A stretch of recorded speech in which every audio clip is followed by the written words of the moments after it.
What really happened to this legendary producer? Did he just get so rich that he retired? Well, it's not the reason that you're probably thinking. Like I took like a little break off from like dropping music like just so consistently. It was really like a minute, you know what I'm saying? Like probably like my last album was like 7 years ago. I just haven't wrapped my mind all the way around that. It's been 7 years since I dropped my last project. Now over 7 years since his last solo album, Mikewillmadeit's recent output has been extremely slim, thanks to two main reasons that we're about to learn. Why Mike Will suddenly disappeared? Now, guys, Mike Will is a legend. He's a living legend. At the end of the day, he gave us some crazy hits. And I'm very curious, like, where did the guy go?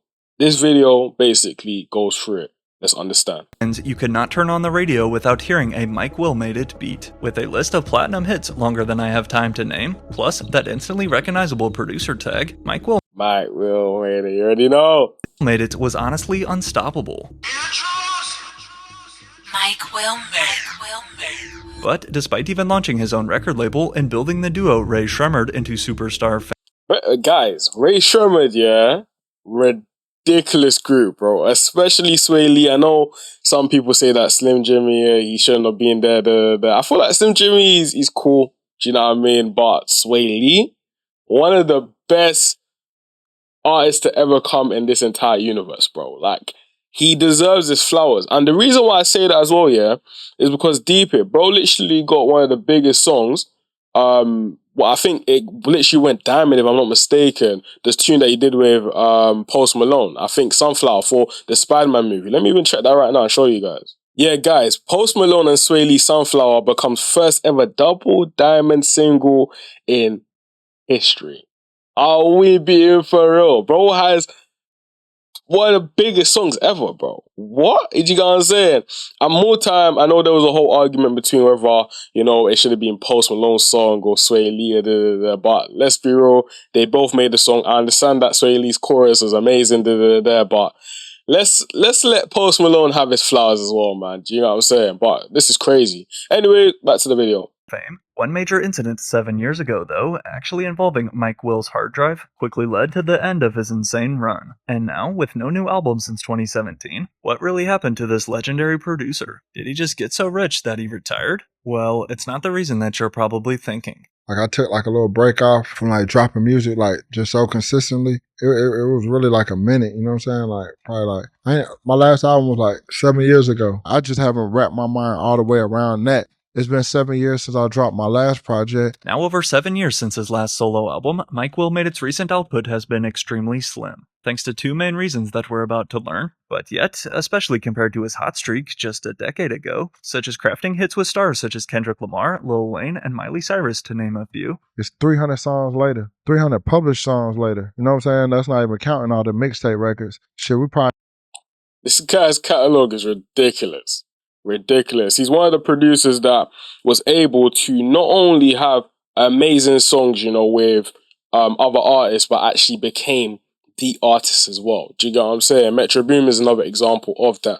Not many producers can achieve it, but he did it. Do you know what I mean? So he deserves his flowers, man. Big up Mike Will every single time. Over 400 songs later. You know what I'm saying? When you see that, now it's like, okay, man, the earth is our turf. It is hard to overstate Mike Will's impact on hip-hop. However, why has it been so long then since his name's been on the charts? Prior to building a catalog worth an estimated $40 million, Michael Williams, aka Mike Will, instead grew up with hoop dreams. A multi-sport athlete all throughout high school, in addition to an early passion for hip-hop beginning in the lunchroom making beats with pencils, it wasn't long until, quote, Mike's hoop dreams turned into music dreams. And with the motivation to never work a regular 9-to-5 day job, I made those dreams come true. I came up out of my mom's basement. Yeah. I didn't have like a set studio I was going to, or like 9 to 5s never really worked out with me. You know what I'm saying? And so it's like, oh, this is just the grind. Starting to make beats on this Korg ES1 machine that his father got him as a Christmas present from a local music store, by the time he was 16, Mike was spending most of his days in recording studios around Atlanta doing anything he could to get his beats heard. That's the thing, man. When you're in this game, bro, you got to put in the work and actually make sure that people know you're actually the go-to person. Do you know what I mean? Because everyone's always on a vibe like, oh, I want to be the biggest producer, biggest artist, biggest songwriter or whatever. But then when you now understand the amount of work that these guys put in order to actually get there, then broski is completely different. You know what I mean? But day in and day out, he was totally ignored. That was until one specific night, though, when Atlanta icon Gucci Mane was recording at a studio which happened to be where Mike's friend worked. And shout out to Gucci Mane as well, because he's one of those people that whenever you look at people's interviews, he's one of those artists that everyone can say something good about Gucci. Like, he gave me my first opportunity. He put me onto this, he put me onto that. He connected the dots between these two people, etc. Before, people were saying that about Young Thug as well, but of course, with the allegations and stuff like that, it's a bit techie, do you get it? But these people, they're needed in the game, bro, because not everyone's willing to put people on, man. And after telling his homeboy he had to go run to the bathroom, Mike then sneaked into Gucci's room at Patchwork Studios and offered him his beat tape. The first big artist to rap on my beat was with Gucci. That was the first person to put that stamp. First person to say Mikewillmadeit. You know what I'm saying? That's who really came with it. It was just Mike Will at first. And one of his verses, he was just like, Mikewillmadeit, Gucci Man slayed it. Star status nigga, everybody upgraded. You know? Craziness, bro. Imagine the biggest artist at that time, or biggest rapper at that time, you're getting a verse like that, broski. Bro, my head will literally go like, you get it. I remember I was in the studio literally I think it was like 3-4 days ago, yeah? And one of my YNs, he started, bearing in mind, he hasn't even released a song yet, but talented guys, bro. The two of them are mad talented. So he must have hopped on the mic, yeah, and then he must have said something like that. The tune's called because Okiki engineered it or something. I was like, yo, mad, you know what I'm saying? So, broski, that's a big thing for producer engineers, bro. Trust me. You know what I'm saying? And then ever since then, everybody was like, yo, Mikewillmadeit. And that's the day that I called him Mikewillmadeit, because he stayed down. He'd be outside the studio. I wouldn't even let him in. Just be outside to anybody who recorded at the studio about studio time, passing out his BCD. He was a hustler. Quickly forming a close friendship and matching each other's work ethic, knocking out 20 joints together in 3 days, there was still just one major problem that stood in Mike's way. After graduating from high school, Mike Will had enrolled at Georgia State University, basically because of pressure put on him from his parents, something I think a lot of us can probably relate to. But despite his solid 3.1 GPA in class, it wasn't long before Mike was able to convince his father to let him drop out and go all in on music. The semester I dropped out of college was the same semester Tupac Back came out. Mike recalls, I had a song on the Billboard charts, so Pops was like, okay, I see what you're doing. However, besides producing this early track with Meek Mill in 2011, featuring Rick Ross on it too, Mike's contact... That was a good tape, bro. That was a good tape. And I remember when that tape came out, simply because all my older brothers was literally, that's what they were listening to, bro. Do you get it? It was either they're listening to all the OGs in the UK, or they were listening to, Rick Ross, etc. Do you get it? So, yeah, that's how I know about, the old school Rick Ross, and he started getting the Wale's and that. Trust me, bro. List of connections just kept expanding, linking up with other big Atlanta rappers, such as some of Future's earliest hits, as well as 2 Chainz, back when he still went by the name Titty Boy. Me and 2 Chainz been rocking since 08, you know what I'm saying? So, we have so many different songs that we did since 08, so many different mixes. One thing I will say, though, is that with the biggest producers, I noticed that absolutely all of them, they put in mad work in terms of being in the studio, bro. Do you get it? Like, people are always trying to understand, okay, cool, can we actually get super producers again? And I still believe it's still possible. It is still possible, but you're going to have to put in the work in the studio, being in with the artist, executing the artist as well, and putting them in certain headspaces in order to actually create great music. Do you know what I mean? I think the biggest thing that's missing right now with the music is just the simple fact that no one actually has that skill anymore. Or if they have the skill, it's not being explored because either the artists don't want to actually work it, or the producers are too scared to basically say something. Do you know what I'm saying? So, mixtape records and so many different street records. And then 2 Chainz hit me at 6 in the morning and was like, yo, nigga, we got one, nigga. I'm talking about, nigga, this shit is crazy. Combined with crafting one of 2 Chainz' most popular songs to date, as well as Bands That Make Her Dance by Juicy J featuring him in 2012, another club anthem you'll still hear today. We also can't forget co-producing Kanye West's good music single, Mercy, one of the biggest rap songs that year, and Pour It Up with Rihanna, thanks to a little help from his friend. Broski. The catalog is deep! The catalog is deep! And Chris Brown. Shout out to Chris Brown. Chris Brown had came through the writing camp just checking out the different songs. He had heard Pour It Up and was like, man, yo, I got it. yo, this one gotta get the read. Continuing on to get named Producer of the Year in 2013, cooking up a fresh Billboard hit on Fruity Loops, it felt like every week. 2013 was a massive year for Mikewillmadeit due to 3 key reasons. First, and most importantly, when it came to dropping bangers, Mike did not slow down an inch. Bugatti with Ace Hood, We Still In This Bit, and Love Me with Lil Wayne, Drake, and Future were all aux cord guarantees. However, it was Hannah Montana, Miley Cyrus, who truly skyrocketed Mikewillmadeit's career to a whole nother level. Miley was the first artist to make me an executive producer on her album, and that was a major pop album. It was amazing. That's the thing, bro.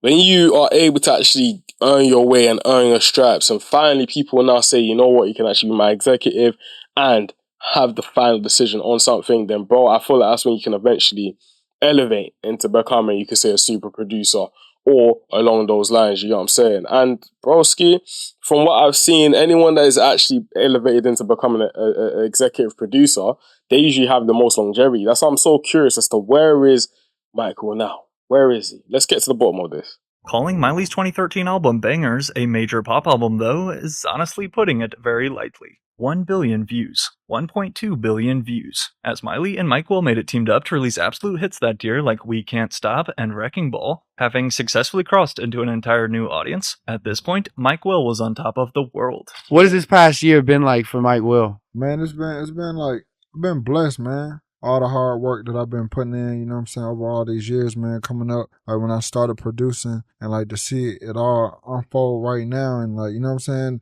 to see me be able to like go on the red carpet of the VMAs and then, you know what I'm saying, Yeah. to see me executive producing like.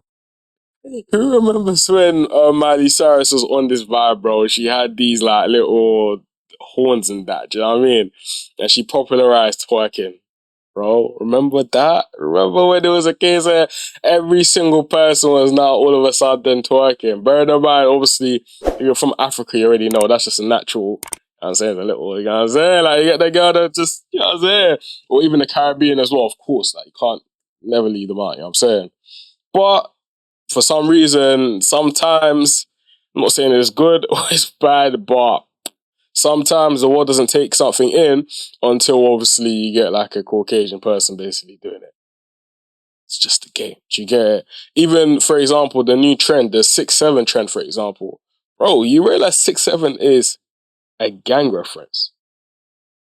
Like, what? When I saw it going mad viral and I'm seeing little kids basically do it, I'm thinking, broski, you guys know what you're talking about? Ridiculous. But it went viral because someone was just doing that whole lie. I don't know, bro. This world is, it's funny, bro. It's funny. But the reason why I don't knock it is because when us when we were young as well, we had stupid trends. Do you know what I'm saying? Things like Damn Daniel. Like, damn Daniel, you remember that? You know what I'm saying? So, One of the most watched females right now in the world. But to keep his momentum rolling, in the fall of 2013, Mikewillmadeit announced that he was officially launching his career as a non-performing artist. So what did this mean? Basically, that he was now going to start listing his own name in his songs to help build his personal brand and recognition. The first release by Mike Will himself, in partnership with Interscope Records, was then his debut single, 23, another billion-plus club anthem, featuring the trio of Miley Cyrus, Wiz Khalifa, and Juicy J, and of course, Mike Will on production. I played it for like Drama and Cannon, and they were like, yo, man, this junk is hard. Before they even knew it was Miley, they were like, man, this junk is hard. Then when they heard it was Miley,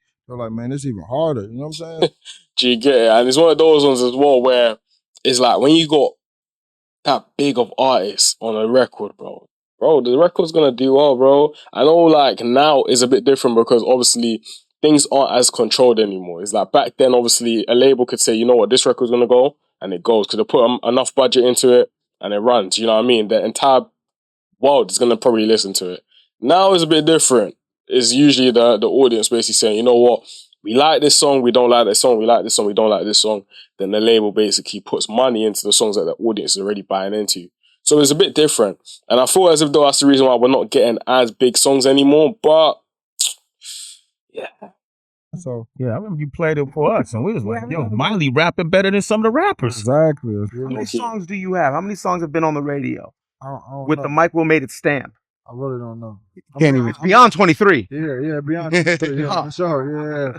Man, to be honest with you, I'm not even kind of being funny or nothing. Like, I really don't know. I don't even really keep up with it. I just keep working. With both the hits and revenue flowing in with ease by this point, before his incredible year of 2013 was finished though, Mike made arguably his biggest move to date. Rather than blowing $70 million in 1 year on sports cars and drugs, like another producer Scott Storch did, who I just covered, after starting his own production. How many videos have I made in this channel about that, guys? Don't blow the bag. You know what I'm saying? I haven't made $1 million yet. When I make $1 million, guys, like, trust me, man's making sure that it's stretching for as long as possible, bro. Because, broski, do you know how hard it is to even come up in the first place? And then you're losing it, and you're coming up and then you're losing it. Broski, that's dead, you know what I'm saying? Shout out to Scott Storch as well. Another legend. Company called Eardrummers Entertainment way back in 2006. In 2013, Mikewillmadeit officially launched his own record label as an imprint of Interscope.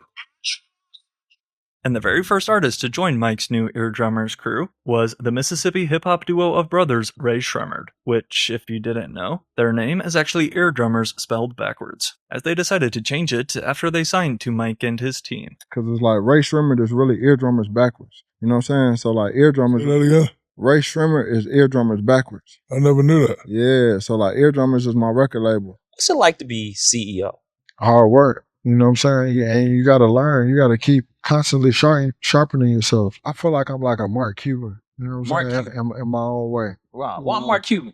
Because he's a great investor. You know what I'm saying? He knows how to like invest in certain like businesses early. You know what I'm saying? And that's what I was saying. I posted on my gram literally like last week.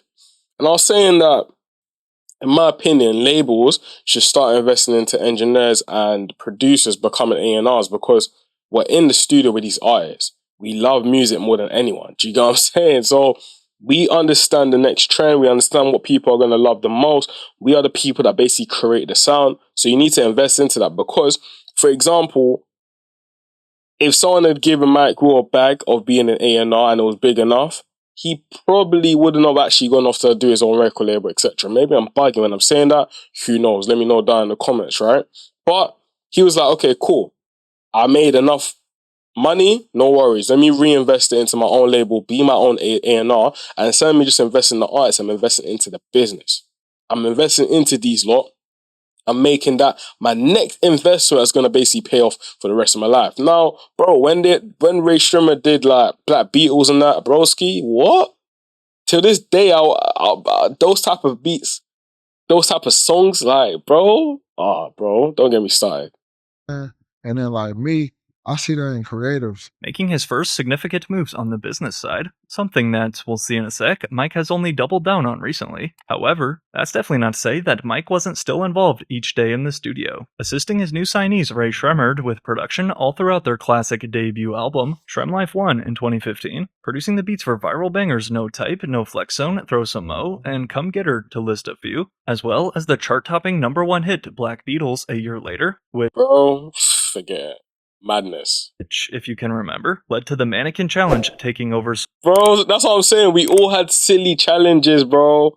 Remember this, bro. Remember the Mannequin Challenge, broski. Good old days. Social media. I keep referencing Black Beatles, and that's how it was. It was like, I hear a lot of people say like, man, you don't know what hit record. You just and that's the reason why I always say to myself, like, bro, like, TikTok did change things, don't get it twisted. But we've always used, from the 2010s onwards, right? We've always used social media in order to understand what's current, what's going to trend, and there's always going to be a dance or a challenge or something like that to basically make something push into the real mainstream. Do you get it? I feel like the only thing that's happened is that because the mainstream has kind of lost its power on saying, you know what, this is lit, this isn't, etc., everything is just basically scattered and fragmented. So it means that, let's say, for example, if back then you get 100,000 people tune into a channel or episode or a movie or whatever it is on one day. Now what's happened is that those 100,000 people being split into 10 groups, and they're all tuning into their own creators and their own basically music or whatever it basically is right now. And things like TikTok, that algorithm that TikTok basically created, ridiculous. You get it.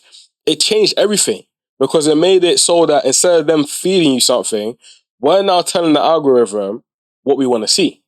And that it's actually, it's genius. It's genius at the end of the day. Of course, it causes some mental issues and stuff like that, but it is genius at the end of the day.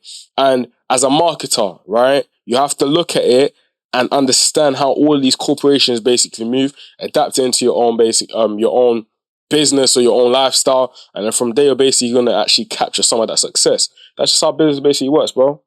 Put it out there. Now you know it hit record. By 2016, Mikewillmadeit had built Ray Shremmerd from nothing into one of hip-hop's hottest mainstream names, all the while still finding time to work with his other industry friends, including one of my favorite beats that he's ever made, With Them by Young Thug. Ooh, banger. But I mean, he kind of remind me of like Gucci and Future, like, you know what I'm saying? Like, he just go straight in, you know what I'm saying? Like, but it's like, he got his own style, like, he got his own sauce, and it's just like, man, pull the beat up. Somehow even squeezing in time too to put out his own projects, like his 5th mixtape titled Ransom, or his collab project with Yo Gotti, which brought us Rake It Up with Nicki Minaj. However, just prior to everything crashing down and the unthinkable happening to Mike's sacred hard drive, first came his Grammy Award-winning work with Kendrick Lamar.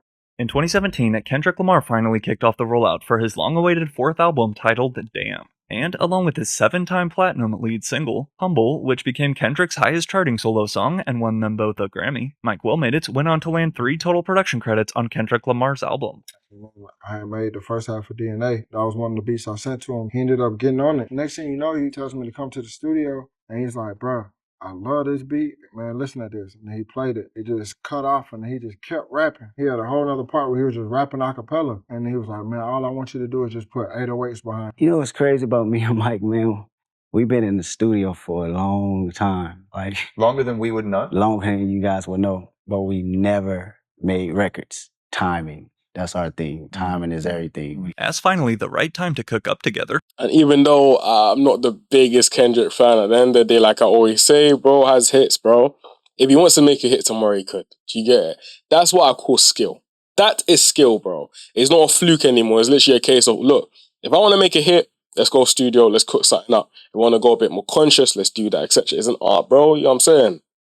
Combined with her work on Damn, Kendrick would also appear as a feature on Mikewillmadeit's debut album that same year, Ransom 2, at a total of 17 tracks, full of star-studded names. Unfortunately, as it turns out though, as of this video, Ransom 2 remains Mike Will's last solo album to date. Again, this was back in 2017. He was tasked with producing the Creed 2 movie soundtrack a year later in 2018, enlisting the help of more stars. But it was right here after this project, though, when Mikewillmadeit went silent. It would literally be over 5 years until his next musical body of work, thus raising the big question for fans. Did Mike Will just get so successful that he retired? Or did something deeper go down behind the scenes? Well, nobody could have predicted what happened next. By the year of 2018, Mikewillmadeit could honestly work with about any artist in the world that he wanted to. However, despite his years of hard work and stashing unreleased songs in the vault until the right time to release them, it was at this same moment when Mike Will's worst fear came true.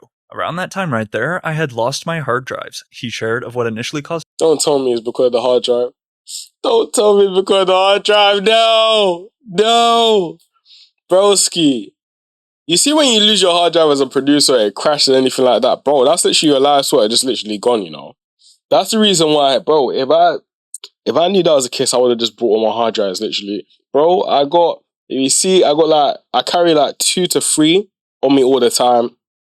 I then got some external ones that I literally just keep, some like 2 external ones, and I'm even thinking to even go on the cloud eventually, do you know what I mean? Or get I forgot what they call it, bro, but like it's like your own server, them type of things, you know what I mean? Eventually when the channel grows and eventually when the accolades start to come in, etc., I'm doing so many things, I'm probably gonna start leaning into that, you know what I'm saying? But my people, them, I appreciate you looking in with me so far on this video. I'm gonna leave the link down below so you can enjoy the rest of the video. Always give credit to the initial creator, because without them, we can't react, you know what I mean? So outside of that, comment down below anything that you guys want me to react on, whether you agree or disagree with anything I've said in this video, your experiences as well. And outside of that, make sure to subscribe, because we post daily on this channel. We're trying to build it to the moon. I'll see you guys in tomorrow's video. Peace.